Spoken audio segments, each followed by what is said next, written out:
Welcome to the Historiflix channel. Inspiring stories. The story I am going to tell you will deeply move you. Stay with me until the end. There was a father who showed an exaggerated preference for his son and a strong rejection of his daughter due to her tight financial situation.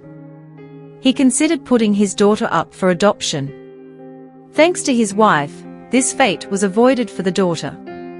However, life had a terrible lesson in store for this father that he would never forget. A man named Richard was married to a woman named Lucy. Richard found out that his wife was pregnant with a girl. However, Richard didn't want a girl due to their financial difficulties at the time. They already had a son named Michael, and Richard was concerned about the situation. He told Lucy, "We can't afford it. Taking care of 2 children with our terrible financial situation and my low income is not enough." Richard suggested that they abandon the girl and give her up for adoption, keeping only their son, Michael. Lucy, the mother, was against this idea and was indignant with her husband's attitude. She said, "No, you're crazy, Richard. I will never abandon my daughter. She was born to me and is an extension of me. I will never accept this absurd and immature idea. We have been through so many worse things than this. We have survived, and this will not be different. I will never condone such a monstrous act as the one you are proposing." After much struggle and discussion, Richard managed to convince Lucy to keep both children, primarily for the love he had for his wife. Richard loved Lucy unconditionally, and it was for her sake that he accepted the girl. As they grew up, the boy, Michael, received all the attention and excessive affection from his father, while the girl, Elizabeth, experienced rejection and contempt from her mother. Elizabeth meant everything to her mother in terms of love, affection, and education. A few years later, Lucy, the wife, developed a terminal illness. She bravely fought for her life, but unfortunately, she passed away. Without her mother's protection and her greatest source of support, Elizabeth felt alone and abandoned. Her father and brother made her life a living hell. Michael received expensive gifts and had birthday parties funded by their father, while Elizabeth was left alone in her room, crying. The father loved and spoiled his son, Michael, devotedly and obsessively, while Elizabeth was despised and hated by him. He resented her for reminding him of the financial struggles and difficulties of raising 2 children, as well as for simply existing. Elizabeth's life became unbearable when she entered her teenage years and started dating James, a humble and honorable young man who was the love of her life. James loved Elizabeth unconditionally and endured Richard's humiliations and contempt towards him, as the 40-year-old man saw James as a rival to his beloved son, Michael. Influenced by his father, the 2 siblings, Michael and Elizabeth, harbored a deep hatred for each other. Michael despised James solely for being his little sister's support, and he also hated Elizabeth herself. Michael and Richard eagerly awaited any mistake Elizabeth made, hoping to be rid of her. Richard, especially, wanted to be free of his daughter whom he hated with all his heart. The opportunity they both longed for would soon become a reality. At the age of 17, Elizabeth discovered she was pregnant when she took a pregnancy test. Fearing her father's reaction, she tried to hide the test. However, Richard was peering through the keyhole of Elizabeth's bedroom door and caught sight of her hiding the test under the bed. Without asking for permission, he barged into her room, turned over the bed, and found the test. Seeing those 2 lines, Richard became furious. Richard demanded that Elizabeth get rid of the baby, but she refused. In response, Richard threw his daughter out of the house along with her brother, Michael, who joyfully joined in, expressing delight at finally being rid of her. They even taunted and laughed at Elizabeth as they threw buckets of water at her. Meanwhile, James, the love of Elizabeth's life, remained her only support. She knew he wouldn't let her down. Devastated, Elizabeth gathered her belongings and clothes and left, without looking back. In her moment of despair, she sought out James. When Elizabeth found James, he was worried to see her crying. He embraced and comforted her. Elizabeth tearfully explained, "James, I can only turn to you. I am pregnant and expecting our child. My father wanted me to abort, but I will not give up our child, the fruit of our love. He threw me out of the house, and I have nowhere to go. You are all I have now." Luckily, James was not like his heartless father. He was a true angel in Elizabeth's life. He welcomed her into his home, where his mother, Susan, also grew fond of Elizabeth and empathized with her suffering and anguish. Through tears, James expressed his gratitude, saying, "Thank you, my love. I am glad I didn't follow the suggestions of your father, the executioner.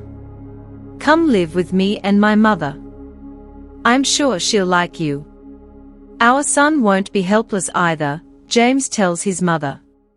He explains everything to Susan and says, "Mother, Elizabeth is my girlfriend, the one I told you about. She is pregnant and expecting my child. Her father kicked her out of the house, and she's going to live with us because she has nowhere to go. I am not going to abandon Elizabeth or our son. Elizabeth is my wife, my life." Elizabeth confides in Susan, sharing how her father wanted her to have an abortion, but she refuses to give up her baby. Unlike Elizabeth's father, Susan doesn't judge the young couple. On the contrary, she offers them her full support. She is indignant with Elizabeth's father and decides to help them, especially because her grandchild will be her pride and joy. Susan says, "My children, I will do everything in my power to support you. Elizabeth, you have made me happy by becoming a grandmother. This child is the fruit of your love and deserves all our support and affection. I will sincerely help and stand by you. Elizabeth, my daughter, forgive me for what I'm going to say, but your father is a real and rude. You don't deserve the father you have. You are such a good girl, and your father is a heartless man." Elizabeth lovingly responds to her mother-in-law, saying, "And worst of all, you're not even wrong, Donna Susan. I know him well.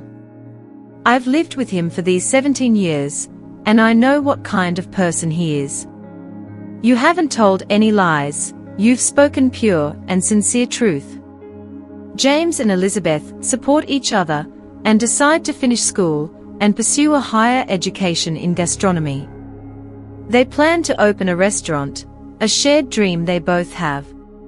Susan, being a caring mother and grandmother, understands that children must follow their own paths and lives because mothers are not eternal.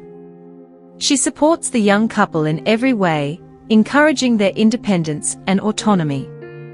After graduating from high school and obtaining their diplomas, Susan becomes a doting grandmother, taking care of her grandson while James and Elizabeth work and attend their courses. They become head chefs at a restaurant where they gain valuable experience, all while Susan remains a guardian angel to her son and daughter-in-law.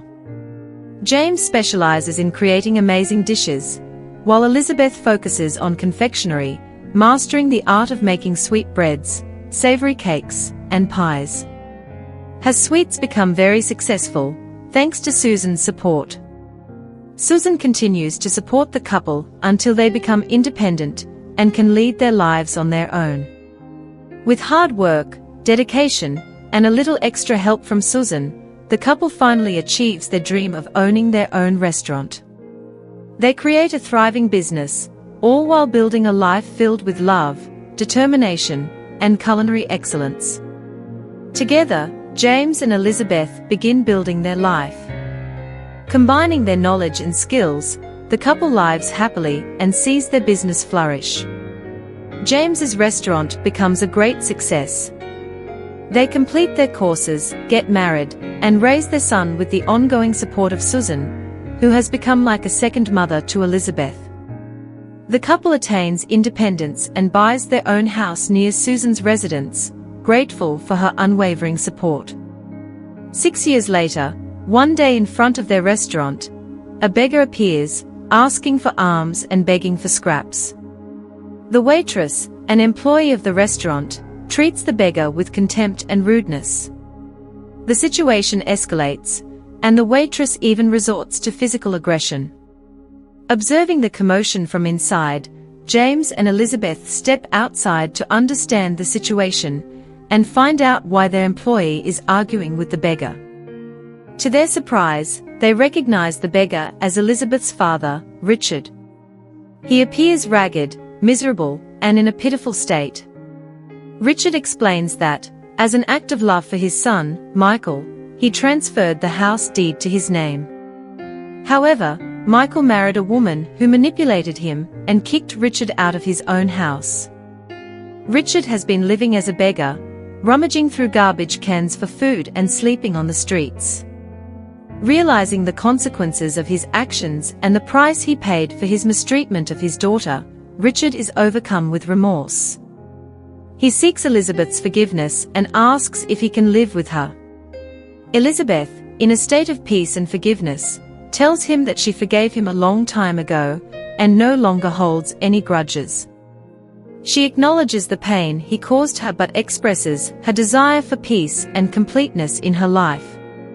Elizabeth speaks honestly to her father, thanking him for removing himself from her life. She recognizes that his rejection ultimately led her to evolve and find the love of her life, James. She holds him responsible for his mistreatment of both her and James, and she despises him for wanting her to abort their son. Elizabeth expresses her strong feelings of hatred toward her father, but refrains from physical violence out of respect for their relationship. Elizabeth stands by her husband, providing him with her complete support. She acknowledges that it was thanks to James and Susan that she was able to become someone in life, knowing the kind of person her father was. Elizabeth remains grateful for her husband and mother-in-law, recognizing the bond they share as a result of overcoming the challenges they face together. With James by her side, Elizabeth was raised, and not even her father could change that. If it had depended on her father, Elizabeth would have amounted to nothing in life. Elizabeth understood that James, her husband, had every reason to despise her father, especially considering the abortion incident that deeply disappointed her. Richard truly deserved a wake-up call. In that moment, Elizabeth decided to act based on reason rather than filial love. She looked at her father and firmly stated, "Father, you cannot live with me because I do not want you causing trouble in my house or creating conflicts with my husband, James. However, I will arrange for you to stay at a hostel for the night and provide you with a pension until you can get your life back on track." Elizabeth asked the waitress to give her father food and water, ensuring it was on the house. The waitress asked Elizabeth and James for forgiveness, explaining that she was only doing her job to protect her workplace, unaware that the beggar was Elizabeth's father. Elizabeth reassured the waitress, expressing her understanding and confirming that everything was fine. She wasn't disappointed with the waitress's actions, rather, she saw it as a consequence of Richard's own behavior, hoping it would help him understand the pain caused by contempt. Elizabeth and James decided to go for a walk hand in hand, with their son by their side. Richard witnessed this scene, deeply moved and shocked, but also happy to see his daughter's success. He realized that James was not a burden, but a man of good nature and qualities. The next day, Elizabeth visited her father at the shelter and told him, "I'm going to help you, even though you don't deserve it. I'm doing this out of respect for the memory of my mother, Lucy. Don't think I'm doing it for you because you don't deserve it. But you were the man who made my mother happy and loved her with all your soul and heart. You were faithful to her until the end. It's only for her that I'm doing this, not for you," Elizabeth corrected her father. Richard, with tears in his eyes, replied, "Thank you, my daughter. I'm sorry for everything I did to you and all the pain I caused you and James. If I could go back in time and do things differently, I wouldn't have caused so much pain. I recognize that I am the only one to blame for this, with my foolish preference for a son who was ungrateful to me. Oh, how I miss my dear Lucy. If I could die now to be with her in the next world, I would die happy. Elizabeth smiled at her father, and it melted his once stone heart. James had a cousin who was a lawyer and could assist with Richard's situation, helping him out of respect for Elizabeth and to confront his brother-in-law, Michael, especially due to the humiliations he had inflicted upon him. Elizabeth made a deal with her father, taking him to a salon to get a haircut, shave, and be clean for the day of the hearing where he would face Michael and his daughter-in-law. After a long court battle, Elizabeth, James, and James' lawyer cousin managed to take Michael's house and return it to Richard. Richard embraced his daughter, crying and expressing deep remorse. He turned to Michael and scolded him, saying, "You are a real ungrateful child. I gave you everything, love, affection, loyalty. I was willing to give my life for you and gave the house in your name. Yet, you kicked me out like a dog. From now on, you will have to work and earn your own keep, just like your sister does. I can no longer offer any help to you or your wife, another ungrateful person. Work hard and make an effort now." Richard put Michael in his place and told both him and his wife to pack their bags and live their lives on their own. Michael and his wife left feeling sad and upset. James looked Michael in the eyes, his gaze firm, and Michael lowered his head, acknowledging his defeat at the hands of James, his biggest enemy, and his sister, Elizabeth. That same night, Richard threw a party for Elizabeth, James, and their grandson, marking the reunion of the family and the forgiveness they had found for each other. Richard bestowed his blessing upon the couple, who had saved him from the situation he had created over the years, learning in the worst way not to favor one child over the other and to love them equally. Michael and his wife were now facing the consequences of their immaturity, struggling without the support of their family. Elizabeth, James, Richard, and their grandson lived together as a family once again. Everything had resolved itself within that family. Speaking to herself, Elizabeth said, "Mom, thank you wherever you are. The family is together again, only missing you, my mother Lucy. Never reject one child for the other because you never know when one of them will support you. The preference for one child over the other can have terrible consequences, and many times, even irreversible." If you like the story, please share and leave your like. Subscribe to the channel and activate notifications. Thank you for reading until the end. Until the next story.